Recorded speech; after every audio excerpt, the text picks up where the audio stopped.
விஜய் அண்ணாவை காரணம் சொல்கிறீங்க, ஏன் இப்படி நடந்துச்சு, எதனால் நடந்துச்சு, யாருனால நடந்துச்சு, யார் இதுக்கு காரணம்?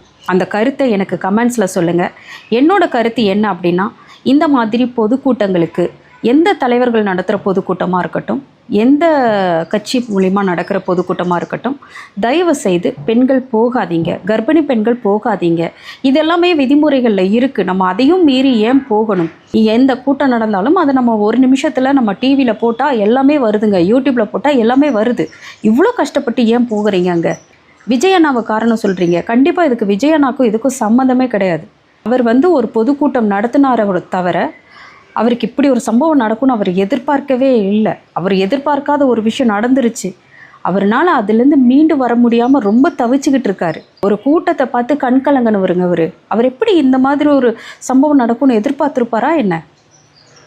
தயவு செஞ்சு நான் கேட்டுக்கிற ஒரே விஷயம், இந்த மாதிரி பொதுக்கூட்டங்களில் நம்மளுக்கு நிறைய பாதுகாப்பு கொடுக்குறாங்க, இருந்தாலும் இன்னும் அதிக பாதுகாப்பு வேணும் அப்படிங்கிறது என்னோட கோரிக்கை. உங்களோட கருத்துக்களை தயவு செஞ்சு பதிவிடுங்க. இந்த மாதிரி பொதுக்கூட்டங்கள் போகும்போது உங்கள் கையில் தயவு செஞ்சு தேவையான வாட்டர் பாட்டிலாக இருக்கட்டும், சாப்பாடாக இருக்கட்டும் வச்சுக்கோங்க. தயவு செஞ்சு குழந்தைகளை கூட்டிகிட்டு போகாதீங்க, வயசானவங்க போகாதீங்க. என்ன நடந்திருக்கு அப்படிங்கிறது நமக்கு தெரியாது.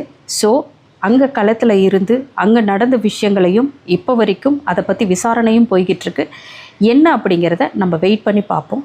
உங்களோட கருத்துக்களை எனக்கு கமெண்ட்ஸில் சொல்லுங்கள்.